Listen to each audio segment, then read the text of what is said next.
حمد و ثنا اس رب کے لیے جس کی رحمت نعمت اور مغفرت کا فیضان کبھی رکتا نہیں. دعا ہے میرا پاک پروردگار آپ کا اور ہم سب کا دامن خوشیوں سے بھر دے, آمین. السلام علیکم ورحمۃ اللہ وبرکاتہ. کیسے ہیں آپ سب؟ امید ہے کہ آپ سب خیریت سے ہوں گے. الحمدللہ ہم بھی بالکل ٹھیک ٹھاک ہیں, خوش ہیں اور الحمدللہ زیارات کر رہے ہیں. اللہ پاک ہماری زیارات کو قبول کریں اور جو مومنین آنا چاہتے ہیں ان کو اپنے روزے پہ ضرور بلائیں. تو یہاں آج ہمارا شاپنگ ڈے تھا. تو یہاں پہ جیسے کہ میں نے در نجف کی اور حقیق کی رنگس خریدی ہیں, اور مجھے کچھ میری کزنوں نے کہا تھا کہ ہمارے لیے حقیق یا در نجف لے کے آنا. اور لاسٹ ویڈیو میں نے کہا بھی تھا کہ میں آپ کو نیکسٹ ویڈیو میں انشاءاللہ تعالی ضرور بتاؤں کہ در نجف ہے کیا اور یہ کہاں سے آیا ہے اور اس کو کیوں پہنا جاتا ہے. ہاں جی, جیسے کہ آپ نے میری ویڈیو میں دیکھا ہوگا کہ ہم لوگ وادی سلام میں, جو کہ دنیا کا بہت بڑا قبرستان ہے, وہاں پہ گئے تھے. اور کہا یہ جاتا ہے کہ وادی سلام میں جب اللہ تعالیٰ کی رحمت یعنی بارش ہوتی ہے تو اس مٹی پہ پڑنے والا پانی پتھر بنتا ہے, اور اس پتھر کو جب تراشا جاتا ہے تو وہ در نجف بنتا ہے. سبحان اللہ. اور مالن صفا نے بہت سارے پتھر وہاں سے لیے تھے, اور اس اوریجنل پتھر کی نشانی یہ ہوتی تھی کہ وہ جو ہے وہاں اگر اس کے اندر سے روشنی گزر جاتی ہے نا تو وہ اوریجنل ہوتا ہے. اگر روشنی دب جائے, وہ سورج کی ہو یا موبائل کی ہو یا کوئی سی بھی ہو, وہ روشنی اگر اس کو کراس کر جائے تو اس کا مطلب یہ ہے کہ جو بھی ہمارے پاس پتھر ہے وہ اوریجنل ہے. مجھے سب سے زیادہ جو ہے در نجف پسند آیا تھا. یہ وائٹ کلر کا ہوتا ہے. میں نے ایک رنگ بھی خریدی تھی, اور مالن نے نیلم پتھر خریدا تھا, اور میری بھابھی نے حقیق خریدا تھا. میری نندوں نے مجھے کہا تھا کہ حقیق لے کے آئیں, اور ہم لوگوں نے الحمدللہ بس 15 محرم گزر گئے تھے, تو ہم نے سوچا تھا 15 محرم گزر جائیں تو پھر تھوڑی بہت جو ہے وہ تبرکات جو لینے ہیں یا یہاں کے لیے کسی کے لیے کوئی تحفہ لینا ہے تو وہ لیں گے. تو یہاں پہ جو ہے وہ عطر لی تھی تھوڑی تھوڑی جنہوں نے مجھے کہا تھا, اور اپنے لیے بھی جو کہ روزہ امام حسین علیہ السلام پہ لگائی جاتی ہے عطر, مولا علی اور مولا عباس کے, تو وہ بہت ہی خوبصورت عطر ہے. تو وہ ہم لوگوں نے خریدی. اور خریدنے سے پہلے ہم لوگوں نے یہ بات اس سے کنفرم کی تھی کہ اس میں الکوہل نہ ہو, کیونکہ اکثر ہم نماز پڑھنے سے پہلے عطر لگاتے ہیں, تو اگر اس میں الکوہل شامل ہو تو پھر ظاہر نماز ہماری قبول نہیں ہوگی. تو ان چھوٹی چھوٹی چیزوں کا خیال رکھا جاتا ہے. تو صرف اوریجنل عطر ہی لینی چاہیے. کچھ لوگ اگر سپرے کہتے ہیں کہ سپرے نہیں ہو پائے گی تو اس لیے تھوڑی سی الکوہل ڈالنی پڑے گی, تو وہ پہلے آپ اس چیز کا اس سے ضرور پوچھ لیں کہ مجھے الکوہل فری پرفیوم یا الکوہل فری عطر چاہیے. یہاں ہر چیز ہی بہت پیاری تھی, اور یہاں پہ جو ہے گرمی اس قدر ہوتی تھی کہ بچوں کو جگہ جگہ پہ جوس, آئس کریم, اور وہ جو ان کی جو آئس والی جوس ہوتا ہے وہ چاہیے ہوتا تھا. تو ان کی جو آئس کریم ہے وہ تو بالکل بھی مزے کی نہیں تھی. یہ مطلب مالن صفا ہی کھاتی تھی شوق سے, تو کہتی تھی ایسے لگتا ہے ماما کہ جیسے عجیب سا کوئی ٹوتھ پیسٹ ہے. تو مطلب بچوں کو بھی وہ فلیور بالکل پسند نہیں آ رہا تھا. ہم لوگ پھر گھر آئے اور ہم نے رات کا کھانا کھایا.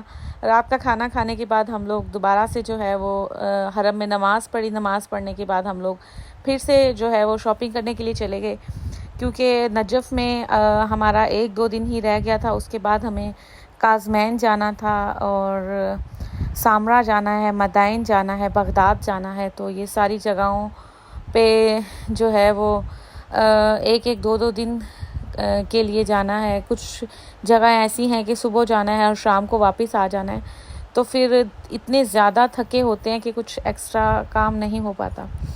تو یہاں پہ الحمدللہ ثم الحمدللہ ہماری کافی حد تک جو چیزیں تھیں وہ ہم لوگوں نے لے لی تھیں, اور اب ہم دوبارہ سے حرم کی طرف جا رہے ہیں. الحمدللہ یہ سامنے آپ کو حرم نظر آ رہا ہوگا.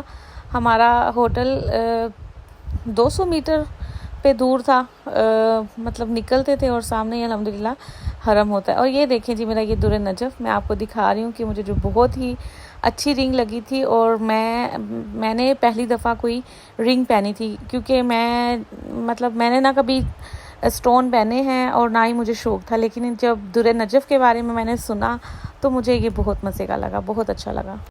یہاں پہ الحمدللہ ہم نے آیت اللہ بشیر کی مجلس سنی اور پھر اب ہماری روانگی ہو گئی تھی اپنے ہوٹل کی طرف۔ تو آج جو ہے ہم قافلے میں جو ہماری ساتھی خواتین تھیں ان لوگوں نے وہاں پہ مل کے نیاز بنائی اور نیاز میں بریانی بنائی ماشاءاللہ۔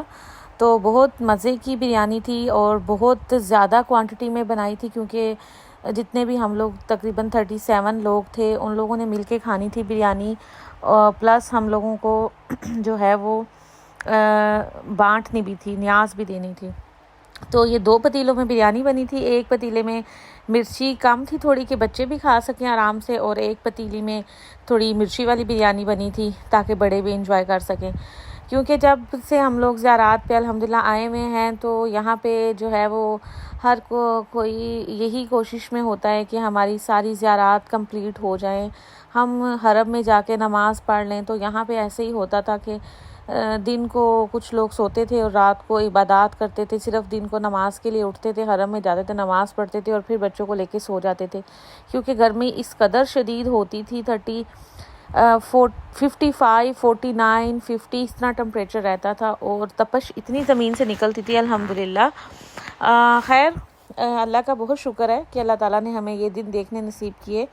تو یہاں پہ لذیذ بریانی کے لیے تہ لگائی جا رہی ہے۔ آپ دیکھ رہے ہیں کہ کتنے بڑے بڑے پتیلے ہیں یہاں پہ۔ اب جب حرم کی طرف ہم لوگ جاتے ہیں، مولا عباس اور مولا حسین علیہ السلام کے روزے کی طرف جاتے ہیں، تو راستے میں اس سے بھی بڑے بڑے پتیلے پڑے ہوتے ہیں جس میں حرم کے لیے نیاز بنائی جاتی ہے۔ تو اس کو دیکھ کے بندہ ایک دفعہ کہتا ہے کہ یہ بنیں گے کیسے، اس میں چیزیں اتنی زیادہ بنتی کیسے ہیں۔ تو 9 محرم کو ہم لوگ جا رہے تھے حرم میں، تو میں نے راستے میں دیکھا اتنے بڑے بڑے پتیلے تھے اور اس میں اتنی زیادہ مرغیاں رکھی ہوئی تھیں اور اتنے بڑے بڑے مسالوں کے پیکٹس، چاول اور اتنی زیادہ چیزیں پڑی ہوئی تھیں جو کہ 10 محرم کی نیاز کے لیے بنانی تھی۔ اور سبیل جو لگتی تھی، انار کا جوس ہوتا تھا اور جو ہے وہ دوسرا روح افزا ہوتا تھا یا پانی، تو وہ اتنے بڑے بڑے وہ جو پتیلے ٹائپ ہوتے تھے اس میں ان لوگوں نے یہ سبیلز لگائی ہوتی تھیں۔ اور چائے کی سبیل لگاتے ہیں یہاں پہ، کہوہ بانٹتے ہیں لوگوں کو، اور جگہ جگہ پہ جو ہے ان کی حلیم ہوتی ہے، دلیم، وہ ہم لوگ جو ہے وہ نمکین کھاتے ہیں، یہ لوگ میٹھی کھاتے ہیں۔ دال اور روٹی بانٹی جا رہی ہوتی ہے۔ تو بہت ساری اس طرح کی جو ہے وہ نیاز جگہ جگہ بانٹی جاتی ہیں، اور اسی طرح بہت بڑے بڑے پتیلوں میں وہ نیاز بنائی ہوتی ہے۔ تو یہ ساری چیزیں جو ہیں ہم لوگوں نے پہلے ٹی وی میں دیکھی، سنی باتیں۔ الحمدللہ اللہ تعالیٰ نے ہمیں یہ موقع دیا کہ ہم کربلا گئے اور وہاں پہ جا کے ہم لوگوں نے یہ ساری چیزیں خود دیکھیں، سنی اور اس میں بڑھ چڑھ کے حصہ لینے کی کوشش کی۔ اللہ تعالیٰ ہماری توفیقات میں اضافہ فرمائے اور ہمیں بار بار زیارات پہ بلائیں، الہی آمین۔ تو یہاں پہ بریانی کو تہ لگائی جا رہی ہے اور اس میں پھر سے چاٹ مسالہ ڈالا جا رہا ہے۔ یہ جو ہے وہ 4 سے 5 بھابھیوں نے مل کے بنائی تھی اور بہت ہی لذیذ بنی تھی، سب نے بہت تعریف کی تھی، کیونکہ جو کک تھا ہمارا جو روز کھانا بنا رہا تھا تو وہ بھی ساتھ ہی تھا، کیونکہ ظاہر ہے یہاں کے کچن چھوٹے تھے تھوڑے اور چیزوں کا بھی اتنا اندازہ نہیں تھا۔ تو یہ دیکھیں کتنا بڑا سا وہ مگ بھی ہے جس کے ساتھ بریانی کا سالن بھی ڈالا جا رہا ہے الحمدللہ۔ کھانا کھانے کے بعد ہم لوگ جو ہیں وہ حرم میں آئے اور یہ میں جا رہی ہوں حرم میں الحمدللہ۔ سب کی زیارت اللہ پاک قبول کرے۔ زیارت کرنے کے بعد بریانی ریڈی تھی، بریانی کھائی اور پھر ہم لوگ جو ہے وہ عشاء کی نماز پڑھنے کے لیے حرم میں چلے گئے الحمدللہ ثم الحمدللہ۔ اللہ تعالیٰ کا جتنا شکر ادا کریں اتنا کم ہے کہ اللہ تعالیٰ نے اتنی اچھی جگہ پہ ہمیں بلایا اور اتنے خوبصورت دن دیے الحمدللہ۔ یہ زندگی کے یادگار لمحے دن تھے جو کہ مجھے اب لگتا ہے کہ وہ خواب تھا، شاید ہم سو رہے تھے، کوئی خواب دیکھ رہے تھے اور ہمیں کسی نے خواب سے اٹھا دیا۔ اللہ پاک مجھے تمام مومنین کو بار بار اپنے گھر پہ بلائے اور ہمیں روضہ رسول اور روضہ امام حسن و حسین اور یا غازی عباس، حضرت علی علیہ السلام، سب کی زیارت پہ بار بار لے کے آئیں، آمین ثم آمین۔ السلام علیکم ورحمۃ اللہ وبرکاتہ۔